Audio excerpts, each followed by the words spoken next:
Welcome once again to Cinemaholics, the major motion podcast, where we talk about the biggest and best films coming to theaters and streaming online from the San Francisco Bay Area. I'm John Negroni, film editor for InBetweenDrafts.com, and from Pittsburgh, Pennsylvania, well, he's a freelance film writer, and his name is Will Ashton. And Will, can you get off your phone? You're all thumbs right now.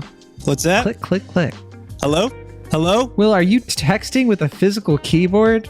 What is this, 2005? I was going to ask, so did you ever own a BlackBerry phone? No. I feel like our generation kind of missed out, because that was more for the working folk, wasn't it? I guess, and the BlackBerry was a thing? Like, I've seen people in movies and shows have BlackBerries, but yeah, like you said, it's always like... Barack Obama had a BlackBerry. They didn't even get to that part in the movie. Is that common knowledge? Why do you bring Barack Obama Yeah, up? that was a whole thing. Yeah. Barack Obama was like look how young he is. He's a president with a BlackBerry, and it was a big deal, and I thought it was. Apparently it wasn't to one Will Ashton. Yeah, I was going to say, I never owned... I have only really owned Apple-related phones for most of my cell phone... Apple fanboy over here. But with the exception of the first phone I ever owned, I don't know if you can guess what kind of phone it was. Let's walk through it. Was it the Motorola Razr? Nope. Was it a Nokia? Nope. Was it a flip phone of some sort? I feel like you're a little too young for a flip phone, huh? No, it was not a flip phone. The Rumor? Nope. Was it an LG phone? Nope. Well, I'm stumped, Will Ashton. It was the Virgin Mobile little like clunky phones. Those those gray ones you get at the mall for like $20 or whatever. Yeah, that was my first phone, right? No, not the one I had. I mean, not like a flip phone. Virgin Mobile gray phone. Well, I guess like what it was I think you could like, or maybe that was my second. The phone I had, I think it was only one like clunk. It kind of looked like the prototype of BlackBerry. I googled it. I'm seeing them. I was not even aware of these phones, quite honest. What year was this? That would have to have been like 2006. Oh wow! So you had a cell phone around the same time I did, because I got a cell phone when I was 16, and it was an LG flip phone. Life's good. And then I got the Razr, and then I had the after the Razr, what was it? It was like it was kind of like a Rumor, but it wasn't. But it was one of those ones where the keyboard like slid like under it if you turned it horizontal, right? Yep. And then I had the Motorola Q9C, which is my first smartphone. I don't know what your first smartphone was, but then from there I had a Droid, and then I had a Droid X, a Droid X2, and then iPhone. And it's been iPhone ever since. I can say proudly or not that I've never owned an Android, and I don't imagine I ever will, though I don't know what the future holds. They weren't great back then, because back then those phones, I tell you what. I mean, the Q9C was very similar to a BlackBerry. I will say that. It looked kind of like it. It had the physical keyboard. Anyway. But the Droids were... This is all relevant information. Sure. The Droids, I did not like them because they were really cool the first month or so, but then they would like just crap out after a couple of months. And I had to keep getting them replaced. I had to keep getting the batteries replaced. It's not like today where those phones are like, what they are, right? Like people get those phones and it's like custom lining and red tape, red carpet. But we're taking a trip into the past for phones, aren't we? Yeah, I mean, not unlike a certain movie we've both seen this week. It's called BlackBerry. It is a drama comedy movie based on the making and the history and the drama of BlackBerry, the phone, and its company, Research in Motion. So based on a true story. This movie is directed by Matt Johnson, who co-wrote the script with Matthew Miller. It's adapted from a book called Losing the Signal, the untold story behind the extraordinary rise and spectacular fall of BlackBerry. And I think that people listening know, I mean, BlackBerry was once ubiquitous. I mean, we have some younger listeners. They might not be as aware of how big BlackBerry was. But yeah, it was huge. I mean, it was the phone it's what the adults had, Like us kids, us teens.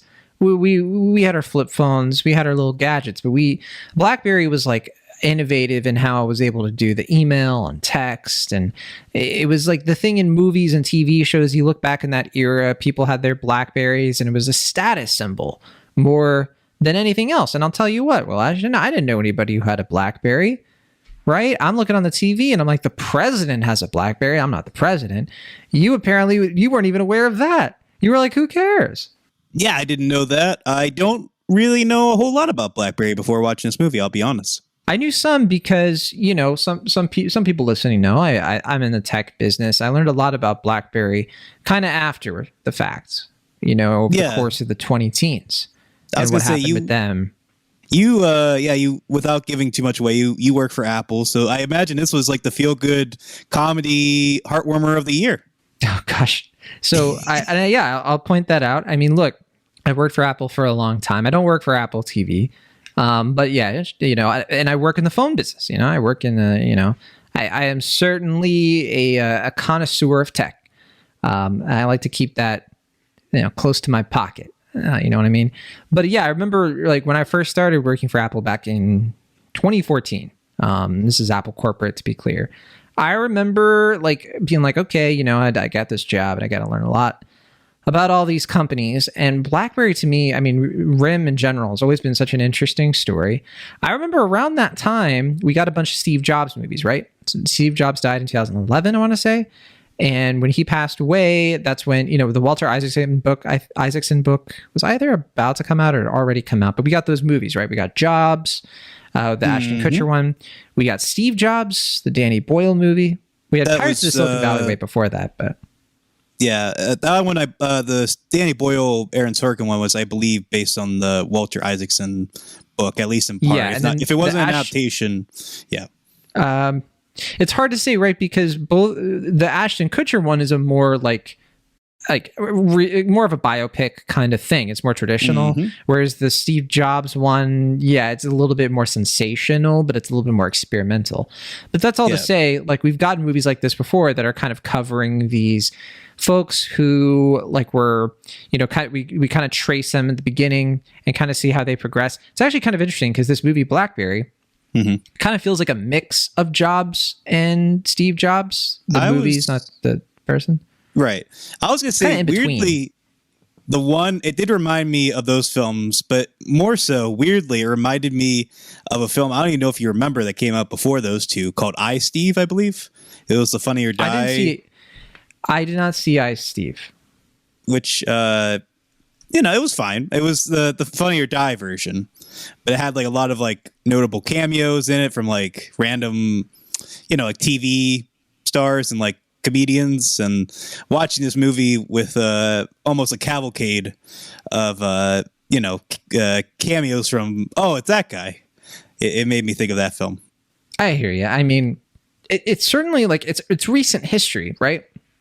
It's hard to kind of like, you know, cover this sort of thing when we don't have that much hindsight. Now, the movie itself, it stars Jay Baruchel.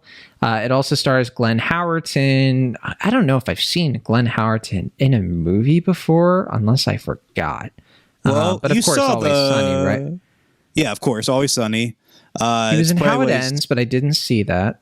You saw The Hunt, I think. No. You didn't? Oh, okay. That's the Craig Zobel movie. You saw it. Yeah, I thought you also saw it. But okay. Yeah, then maybe this is the first movie of his you have seen. This is certainly, if I can recall correctly, the first lead film role that he's had. I mean, mostly he's been known for playing, like you said, Dennis on It's Always Sunny in Philadelphia. There are two movies he's been in, three movies he's been in that I've seen. The Strangers. I forgot he was in The Strangers. Oh, yeah. He's also in, he's also in Serenity in 2005. Sure. He's in the Crank movies, both of them. Yeah, that's right. But he plays the doctor, and he's in Everything Must Go. Yeah. The Will Ferrell one. Yeah, I saw that one. So there we go. Solid movie. I have seen But in any case, yeah, I mean, I think part of the joy, I mean, there's a lot of things I like about this movie without jumping ahead, but one of them is seeing, I know you don't really watch Always Sunny, so a big thing about his character of Dennis is that he's probably easily the worst of the four give or take. He's like a frank. sociopath, right? I've seen some Always Sunny. He's kind of like this. He collects people's skin or something. He's just a full-blown psychopath. Like he has the dentist system, which is like his way of like coercing women. Yes, I've seen that clip. Yeah.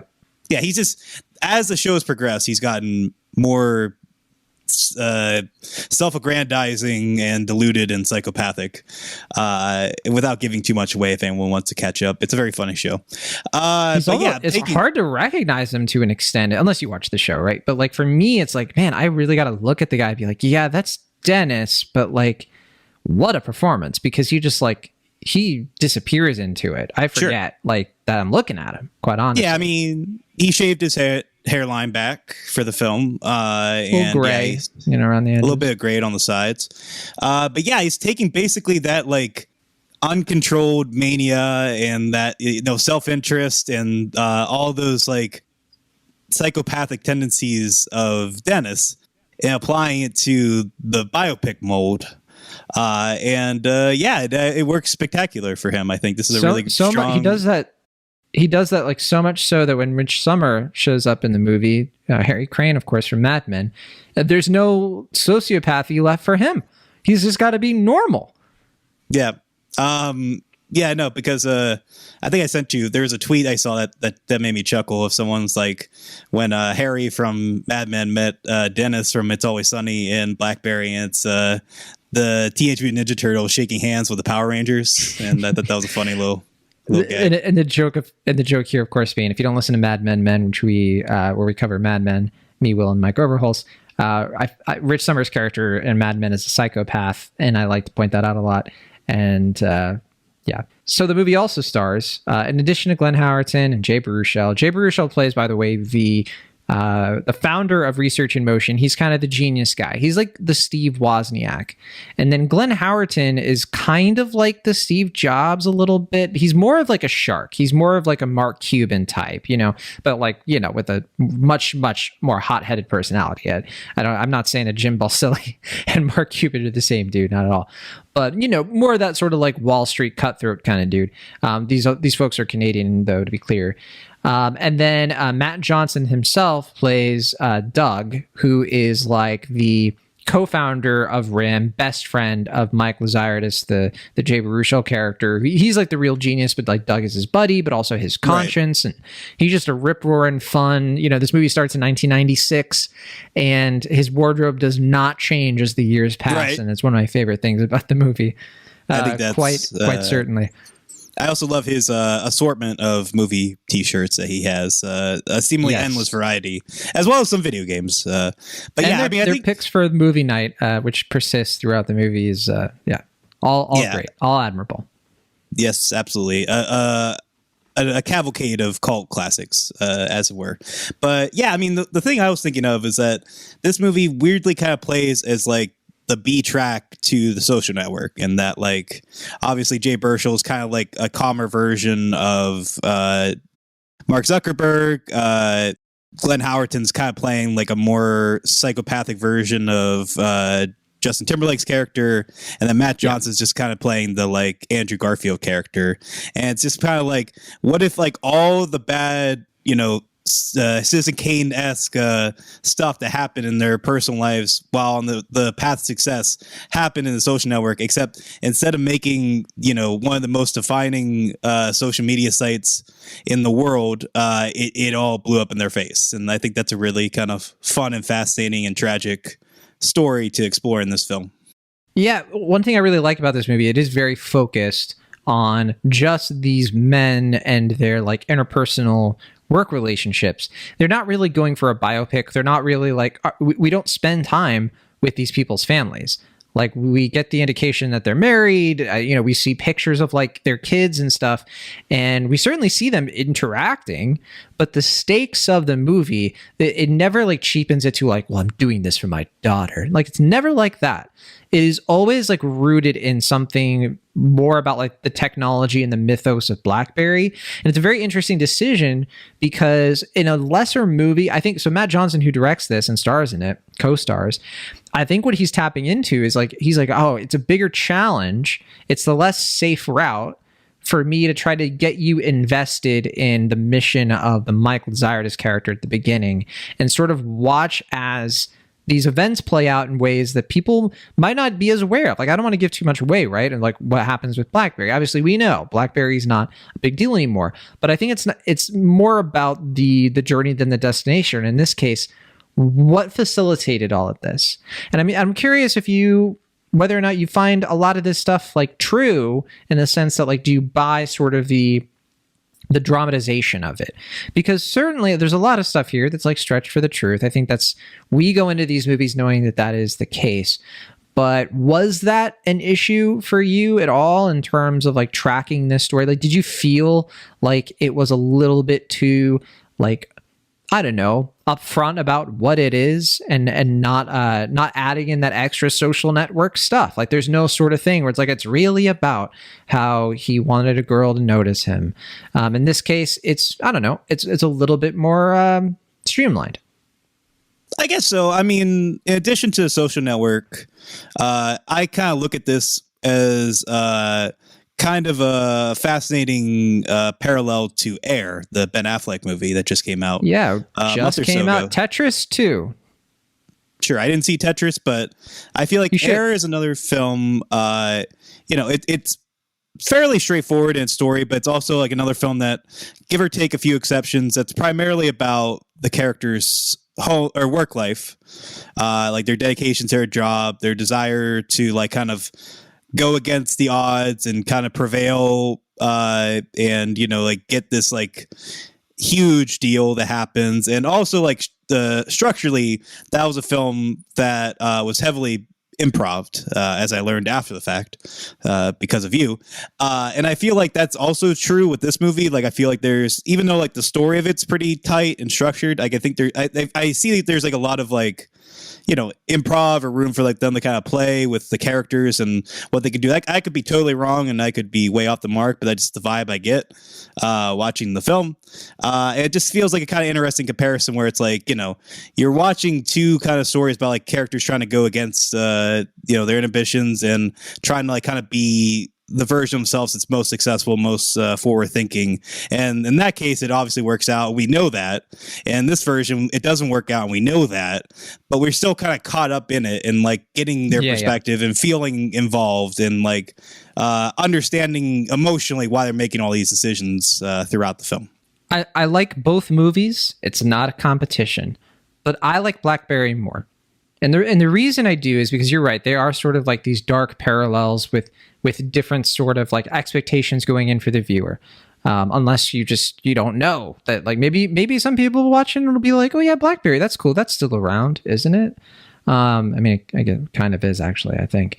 I forget. I was going to say, I think it's, without giving it away, this movie might have one of the most devastating, like, credit, like what do you call those, like like explainer, like epilogues kind of things that I've seen, where the text comes on the screen. It has one of the most devastating like final lines of text on screen that I think I've seen in a long time in a film.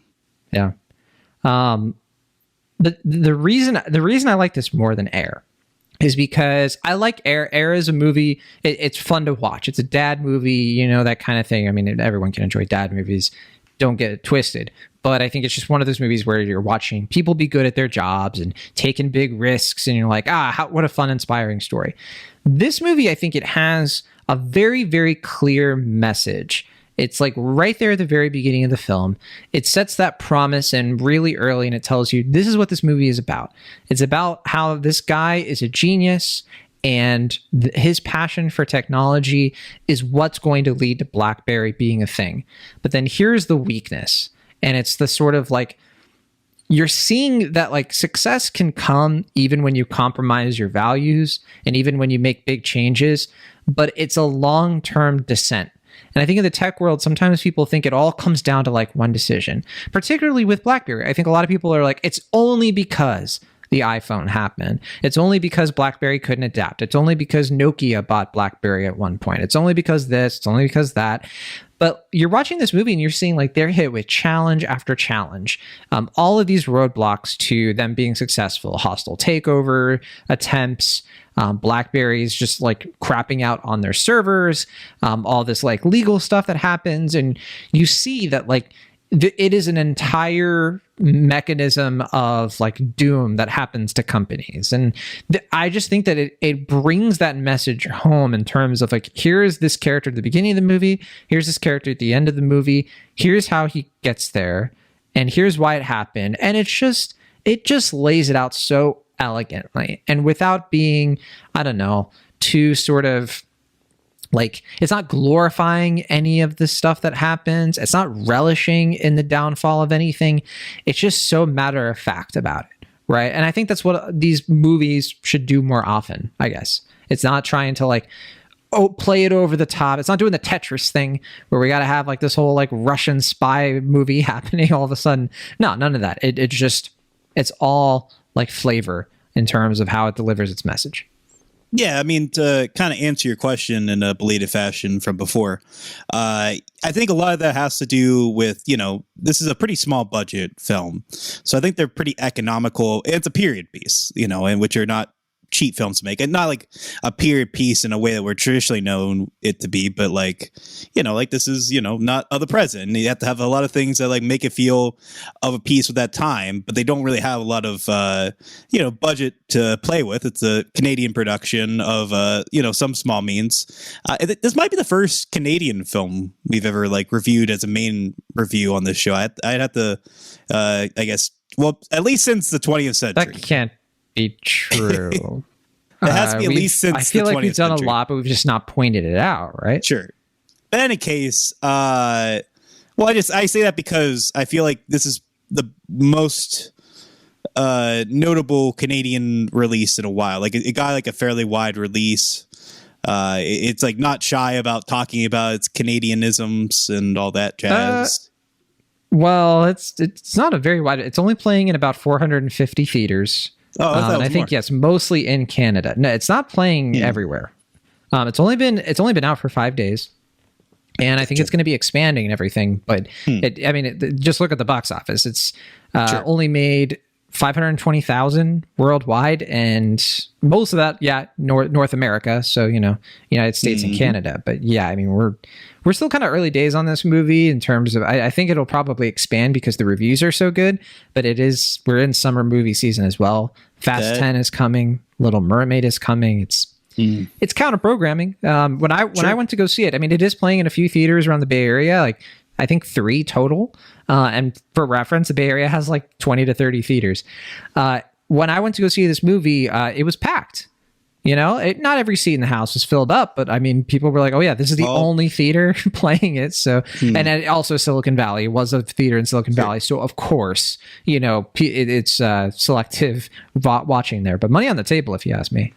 All the Apple and Samsung employees, I presume, huddling together, being like, "You guys ready to watch a real stitch of a film?"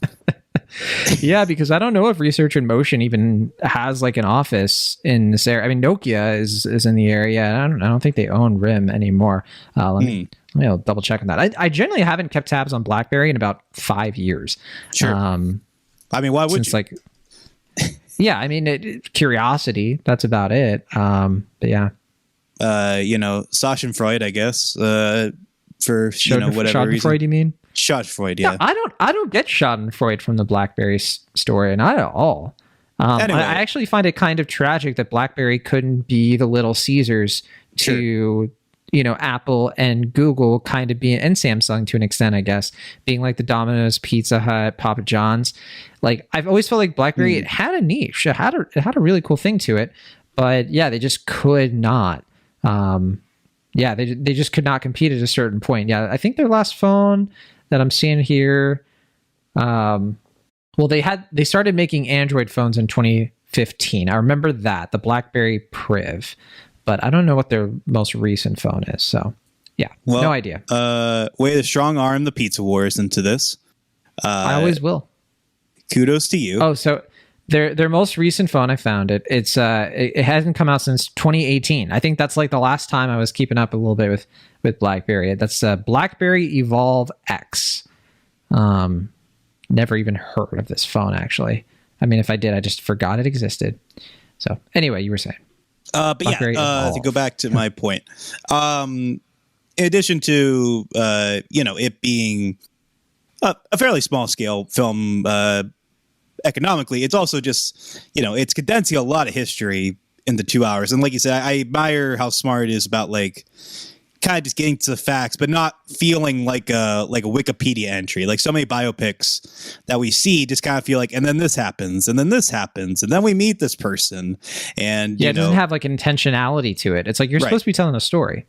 Yeah, it doesn't feel like we're getting to bullet points. Like it feels organic, and it feels flowing, and it's funny, and it's well acted, and it's engaging storytelling, and it's got a lot to say about like the flaws of man, and has a nice little kind of Raiders of the Lost Ark tie to it in an unexpected way, and yeah, it's just it's smart filmmaking here. Yeah, this movie had me when we skip the actual release of the first BlackBerry. That's when I knew. I was like, okay, we're good. They know what to leave out. That to me is the key and the trick to any kind of biographical movie of this nature, where you're covering a person or like a company or something along those lines. When you know what to leave out, because so many people probably were looking at that script and like, well, you have to have like a whole scene and make it all dramatic about the first BlackBerry, or like when that's coming hitting the shelf, and we got to see Mike's face when he's holding the phone in his hands. No, we get to the point where he has the prototype, and that is the moment. That's all you need. And the fact that we cut years ahead of that, I actually think was a really smart move, risky move. Right? Because it could turn a lot of people off. A lot of people could be like, well, it happened in between. But then the movie just hooks you right back in with what comes next. Yeah. I mean, I agree with you in the sense of like, as you were saying earlier, that this is, even though I do like Air, I do think this is the stronger film. And a lot of it is because, like you're saying, like, I feel like that movie, even though it does work, it does get a little too cutesy about like, like wink, wink, here's, this thing. And then characters being like, I don't know if that name works and stuff like that, where this is a lot more, organic to the scene, like I said before, and just kind of flowing. There's some stuff in it that's obviously, a little on the nose, like a little much, like for instance, how the name BlackBerry gets, invented is a little much, it's a little heavy-handed, but those things are fairly few and far between because they focus primarily on the characters. Could have been worse. It could have been a whole thing where all of a sudden somebody goes like, and then another person starts clapping, and it's like "We Will Rock You" gets written in that room. Sure. Like, it could have been that. Sure. I don't even know if you're. That's just my favorite, like in Bohemian Rhapsody, when all of a sudden they're like, "Wait, do that again," and someone's like, like that whole thing. I genuinely, for a moment, didn't know if you were referencing Bohemian Rhapsody or A Knight's Tale. I mean, Knight's Tale just gets right into it. It's way smart about that.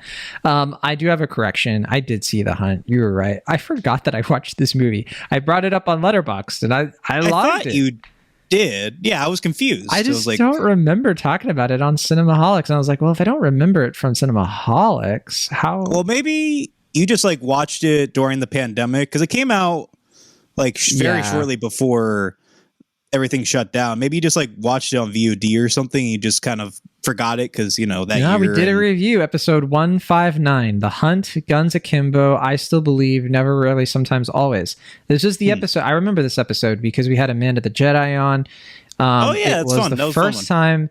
It was the introduction of our podcast service announcements. It's when Mr. Millennial and Grandma Charades first popped up into the scene. So you remember all of that, but you just don't remember the movie that we talked about. Remember the movie. Yeah. What about that? How about that? I remember everything else about that episode. Hey, look, in my defense, that was 141 episodes ago almost. We're on episode 324. So yeah, actually, yeah, that's that's more than 150 episodes. That's 170 something episodes. Anyway, we've been doing this a long time. We gotta bring Amanda the Jedi back on. Yeah, we've had her on since The Hunt, but well, not all I've had her on. Yeah, I was gonna say. Not I always wanted her to come back on, but you always bring her on for like some Netflix show I never watch. I mean, that's okay. We'll do it. But BlackBerry. I appreciate. You know what? Another connection between this movie and Air that I appreciate, and Tetris to an extent. I know you can't comment on, is that like it's just nice seeing movies like this that are set in places that you don't readily think of as like, it's not Silicon Valley. It's not New York City, San Francisco, LA. It's Beaverton, Oregon for Nike. When we watch Air, in Tetris, like, he's in Moscow most of the movie. And in BlackBerry, we're in Waterloo, Canada, and it's kind of cool to like explore these other corners of like, yeah, the tech world exists. It's more of a me thing, I guess, because like to me, everything tech is over here and it's kind of exhausting, right? Yeah, probably from your perspective. You live with your hand close to your face, Mr. I travel the world. Wait, when you visited California, did you ever go to Silicon Valley? I know we went down there, but I don't remember if you really looked around. Like, you didn't go to San Jose, right? No, I mean, you drove me around and was like, there's that building and there's that building. I was like, oh, cool. And yeah, I think we passed by like LinkedIn. I don't think we passed a lot of exciting stuff. We didn't pass by Facebook or Meta or whatever. We spent most of our time hanging out at a cool taco truck. So that's true. That's true. In my mind, that's the cornerstone of technology happening in the Silicon Valley area. I mean, that's actually not far away from the truth there. We have a lot of taco trucks. But yeah, this is the kind of movie that I hope when we eventually get like a smartphone wars movie, because I'm sure we'll get one. I'm sure we'll get like an iPhone, Android, Google, like something that's going to be more definitive about that era. Between like when the iPhone was announced to, I think like the peak of that would probably be like 2015, 2016, like where the iPhone started to get like big, and you started having like a real smartphone race for like who's going to have the biggest screen, who's going to have the full size screen, the notch. Like there's all kinds of interesting stuff in this era, but it is still too recent. I feel like we're a ways away, but I hope that if we ever get something along those lines, if we get another movie like covering all this Twitter stuff going on with Elon Musk, I mean, I think we could get something pretty entertaining from a movie like that. I hope that it follows this kind of format that this movie BlackBerry is. We haven't talked about the performances too much, I guess, but I really like, and so John Winkler wrote a review for this for In Between Drafts, and he said something that I really agree with, which is that this to me feels like not just Glenn Howerton, which I think you agree, it's a great career move for the guy because it's a great role for the guy, but Jay Baruchel, it just seems like he's kind of like pivoting away from being like the adorable dork to sort of being like a character who has just more sort of like almost like a Shakespearean quality to his nerdiness.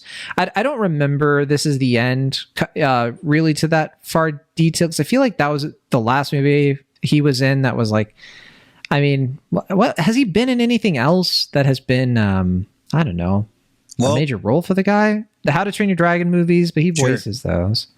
He was in a show on FXX that I love dearly called Man Seeking Women. He was terrific in that. Very good show. I haven't seen that. I hate the movie I'm Reed Fish, but I respect him. I watched it for his sake. Man, if only we could spend more time talking about I'm Reed Fish, a movie I saw as a bit for you during the pandemic, and I can barely remember now. I still can't believe you watched that.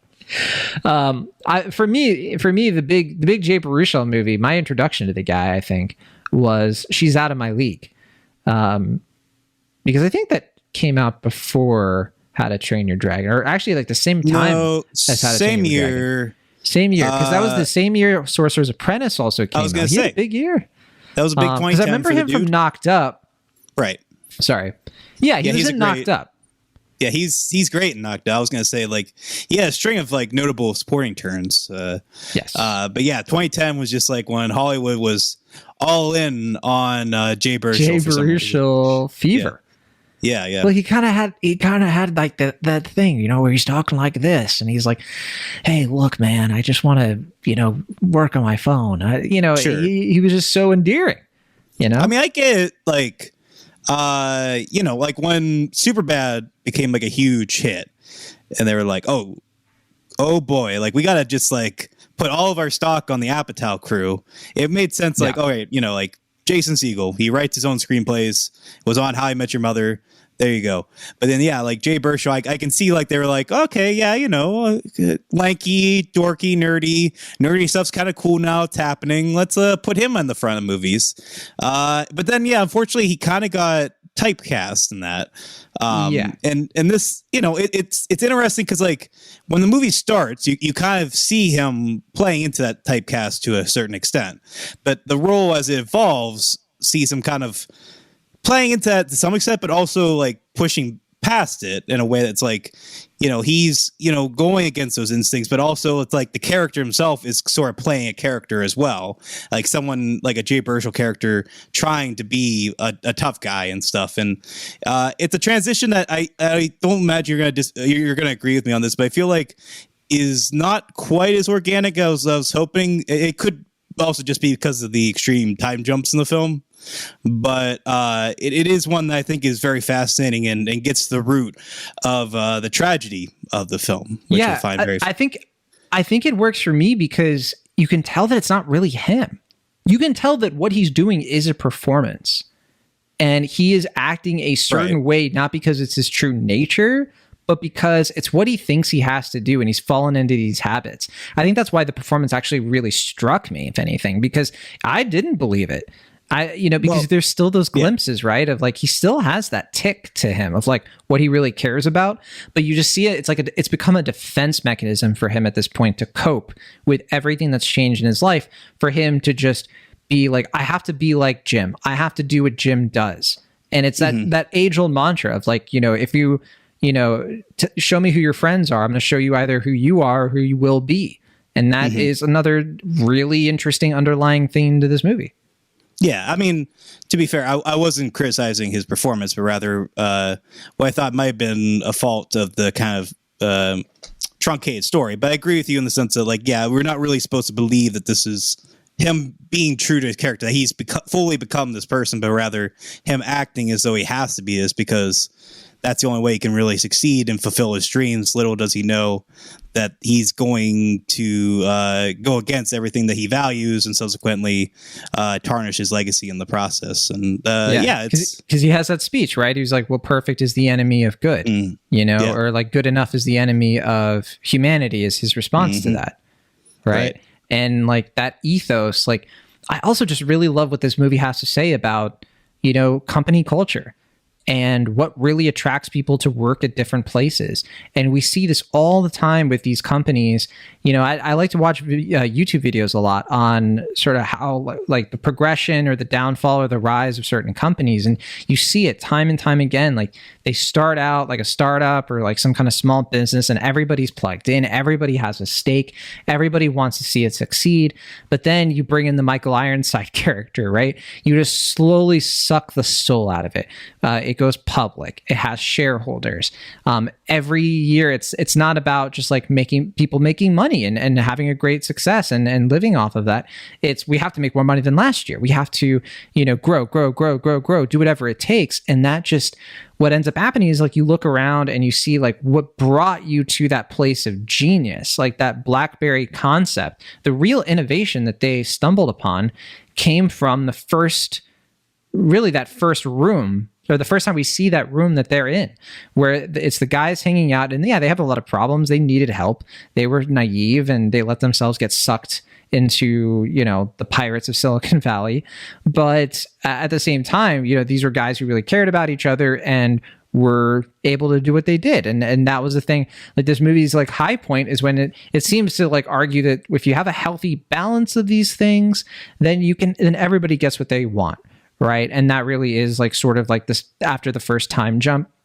But then, of course, you see how those compromises can cascade, because to me, to my knowledge, the things that they have to do to prevent getting bought out, you could almost look at that as sort of like, what they should have done, instead of being like, well, then we have to do all of these things, compromise our moral integrity in order to keep on succeeding, keep on growing.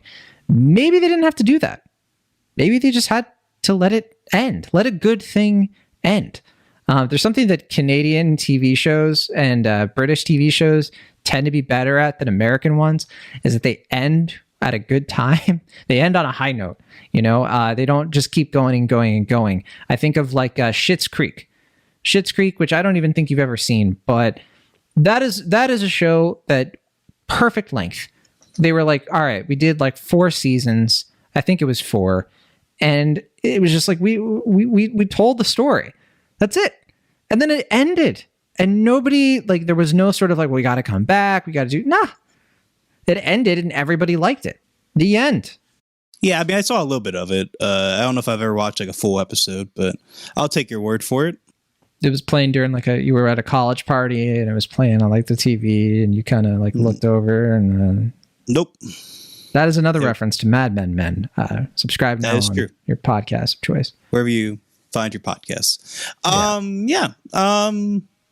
But yeah, I otherwise, I mean, I can't agree with the Schitt's Creek, but I agree with all that you're saying about BlackBerry. Do you have like a British show or Canadian show that you like because it didn't just keep getting dragged on? I guess I don't know if you watch a lot of. I would say the perfect example would be the British Office compared to the American Office, which I think. Yes, that is. The British Office, I think, is one of the rare perfect series because it knows exactly when to end. If you don't count the David Trent movie that Ricky Gervais made however many years later. I think that's a brilliant example of like, they end it at the exact right time, perfect ending. And then the American one is like, even when the main character leaves the show, they still go on for like 3 seasons. And they just don't know when to end it because it's such a, enterprise. And I get it because, that show hasn't been on TV in like 12 years and people are still quoting and gifing and memeing it endlessly. But yeah, that's a clear example of British versus American television. BlackBerry premiered at the 73rd Berlin International Film Festival back in February. As we mentioned, it's been playing in both Canada and the United States. I don't know, Will, why you're showing me your bubbly can. Are you just really excited? You're going to drink some bubbly, or? Well, I mean, I couldn't find an actual BlackBerry because I don't know where I could find one. Oh, it's a BlackBerry flavored? I couldn't tell. I got BlackBerry. Yeah, there you go. Nice. I'm glad you could get in the spirit of things. Whoa. Well, I won't tell anybody. But yeah, I don't know if it's going to be expanding its release. I hope it does, because look, the reviews are really good. And speaking of which, we should play the Rotten Tomatoes game. How about it? Yeah, I mean, real quick things I wanted to say before I forgot. One, it was really fun to see, I think his name's SungWon Cho. He's a famous YouTuber. Cho. Sorry, SungWon Cho.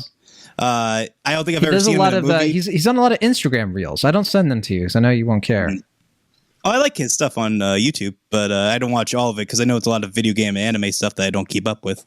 But it was just really nice to. I know he mostly does like voiceover work, so it was nice to not only see him in a movie, but in like a live action film. I thought that was really cool. The other thing, I was kind of spoiled about this beforehand, but I didn't know when it was going to show up. Is that the movie references one of my all-time favorite YouTube videos? You know what I'm talking about? You'll have to remind me. The Steve Spiros, Easy Going. Those who know me, nope. I'm a sleepwalk. Anyway, at one point during a heated moment where Glenn Howerton's character, in a moment of true villainy, tries to buy the Pittsburgh Penguins and send them over to Canada. Yeah, I don't say what happens there for anyone who wants to. But yeah, he quotes Steve Spiros. He says, "I'm going back to Waterloo, where the vampires come from." And I was like, "Oh, yeah. I don't know the YouTube video. I was wondering. I was like, that's so random. I thought you were going to mention Cary Elwes is in this movie, but yeah, sure. I thought it was nice to see him. Like some of us like Princess Bride, I guess. Good movie, yeah. But have you not seen the Steve Spiros video? No, I don't think so. Oh wow, I gotta send that. I watch that pretty much like at least once a week, I think. Sorry for disappointing you. I didn't mean to. If I hadn't done the Always Sunny double feature, which I watched Fool's Paradise right after BlackBerry, the Charlie Day film, I would have immediately rewatched, the Seaspiracy video. Don't worry, I did rewatch it before this review. All right. Let's play the Rotten Tomatoes game. So we have 133 reviews counted. I mean, that's more reviews than tickets that have been sold. So, Will Ashton, what do you think? What do you think the critic score is right now on Rotten Tomatoes? Let's go. I'm gonna imagine it's pretty high. I don't know if it's in the 90s or not, but I'm going to say 87%. It is higher. Is it 92? Higher. Is it 95? Higher. Is it 98? 98%. Wow, that's it much was higher. 99%. There's only 2 rotten reviews. One of them I actually think is kind of funny, because and look, I'm not gonna. I don't want to make fun of people. I'm just, I'm on the internet. I wouldn't dare. But so there is one rotten review from somebody who writes for Critics Notebook, which I've never heard of. And they said the movie can't rouse the full spectrum of human emotions a movie about communication needs. It's not really a movie about communication. It doesn't even explain how the name BlackBerry was chosen, which I just thought was funny because it's like, oh, they missed it. And then they ended up putting that in their Rotten Tomatoes blurb. Yeah. Which they didn't even explain it. Well, I mean, it is funny that they gave it a splat and then missed the splat that was at the center. Yeah. Well said. Well said. Well, I could. And then the other person who gave it a negative review was, wouldn't you believe it, Richard Brody. Which, it's Richard Brody. What are you going to do? I'm a fan of his. I'm sure you had plenty to say. What about the audience score, Will? What do you think? I imagine it's maybe not as high as the critic score, but probably still pretty high. I am going to say 94%. Well, it's a little bit lower. Is it the 87 that I guessed before? Jesus, not that much lower. It's 91. Oh, okay. How about that? There's no cinema score. Now, I'm going to be in Vegas tomorrow. So if I can catch the cinema score screening for this movie. I already watched it. I don't want to watch it again. No, I mean, I don't care what screening it is. You got to get into some cinema score screening. Maybe you liked Fast X. You could just go see that again. Yeah. Well, if you ever get married, your bachelor party should be in Vegas, and our main goal should be to get you to a cinema score. Maybe that'll be my 40th birthday party. Will be going to Vegas and going into cinema score. Whatever comes first. How about that? All right. Well, no cinema scores. We'll finish out on the average review, the average rating on Letterboxd. We only have 10,000 watches on Letterboxd. Not a lot. What do you think the average rating is right now? I have to imagine it's pretty high. I don't think it's as high as last week's Guardians of the Galaxy Volume 3, but I'm going to guess it's pretty close in the sense that it's probably like 3.6. It's a bit higher. Remember, Guardians of the Galaxy was 4.2, so that's not right. 3.6 isn't that close. Well, I mean, higher than your average Letterboxd score, I guess, is what I was trying to say.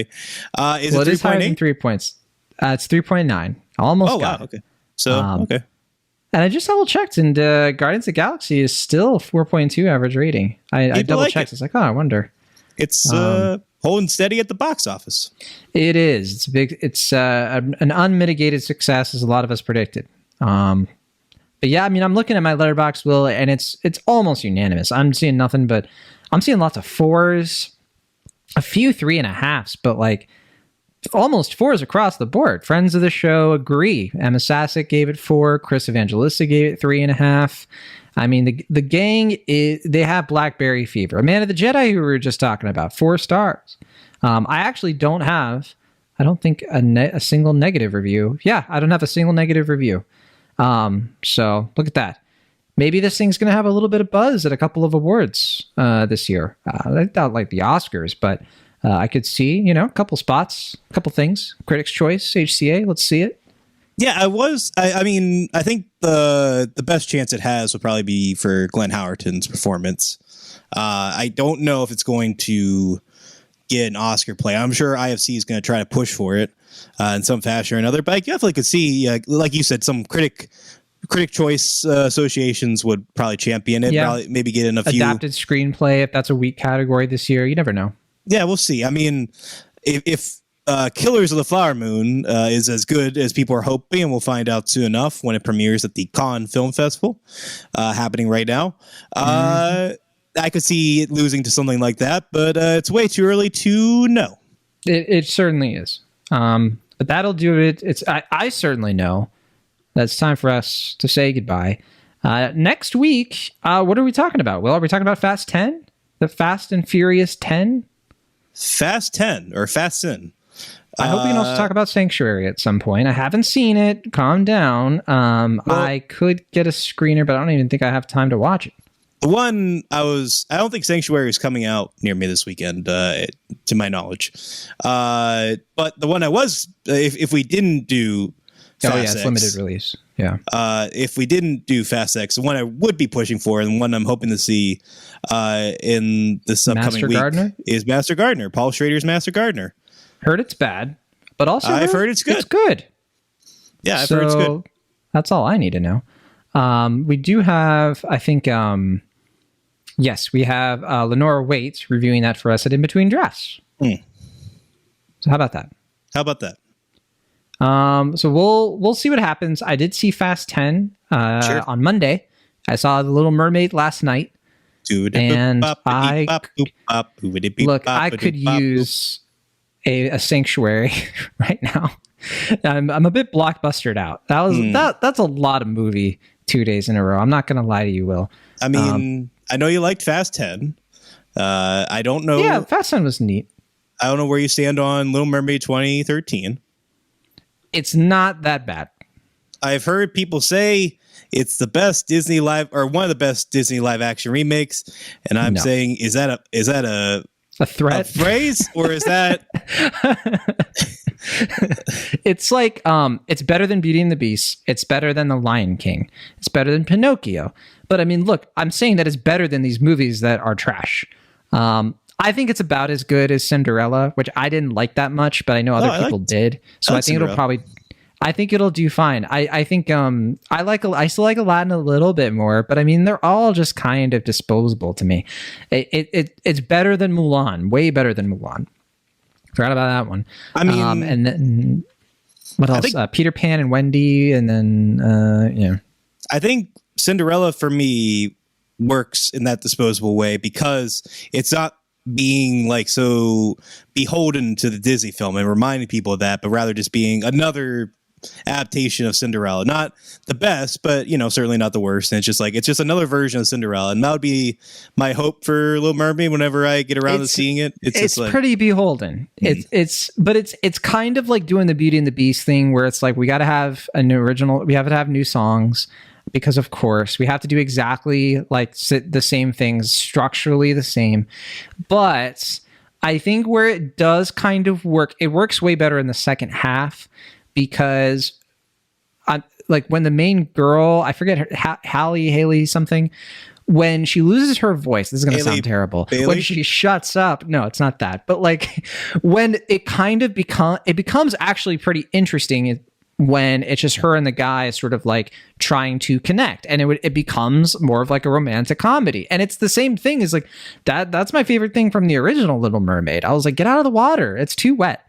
But like when you're on land and you're having like the antics and it's like the fish out of water, literally, they do a different spin on it in this movie that actually does feel like something that is a progression from the original, not done better, but done differently. And so I think that's what people are responding to. But the first 30 minutes of the movie are rough, especially because the effects are pretty bad. Anytime they're underwater, it's like Aquaman came out 5 years ago.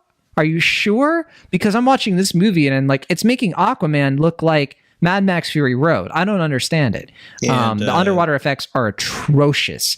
And I don't know if it's partly because I saw it in Dolby IMAX, So like that had to have like the details are even more expanded, and they're trying to, you know, put all the detail. It's just bad. It looks really bad.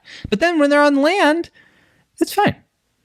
Yeah, it probably doesn't help that Avatar: The Way of Water also came out less. Yeah, than, that's right. 6 months ago. Yeah. So yeah, I mean that's our review of BlackBerry. And our review of The Little Mermaid. It's probably all we needed. I feel like this episode has been more tangent-y than most, which is interesting because like a week or so ago, I was talking to not really a consultant, but somebody who was listening to the show, and I was asking for some feedback, and they were like, "Yeah, it's it's fun, good show. Too many inside jokes." And I'm like, okay. Is that what like do you tangents? expect after? We've been doing this for almost 7 years. I mean, it's getting hard not to do the inside jokes. But I don't know. Fair enough. I don't know if he meant like actual inside jokes, or if that meant like tangents, or what. But I was trying to like, okay, maybe I'll try to train myself to rein that back. Then we put this episode out, and it's just I don't even know if we even talked about BlackBerry. I think we spent half the time talking about everything else. Yeah, we talked about phones. That should be good. Sure. I don't know. When people tell me about what they hear on the show, they seem to like it best when we talk about the stuff that like the context of the movies. I think usually like people listening haven't watched the movie, or if they have, they're like sort of, I don't know. They're sort of like, what did I just watch? And I've been told many times that like when we get it a little bit into detail of like who these actors are and how everything fits together before we even start talking about the movie, people are like, that helps me get in, especially the right mindset to know if I'm going to like the movie and if I should see it before I keep listening to the review. I heard that quite a bit actually over the years. So how about that? Stay tuned for more of that, I guess. We'll see you all next week. All right. I was going to say, are we going to end this podcast at any point? I don't know. Let's keep. I got another 3 minutes in me. No. Oh, from the Internet, California, I'm John Negroni. And from the Internet, Pennsylvania, I'm Wes. I thought you were going to do, well, that happened. That's another inside joke. See you next time.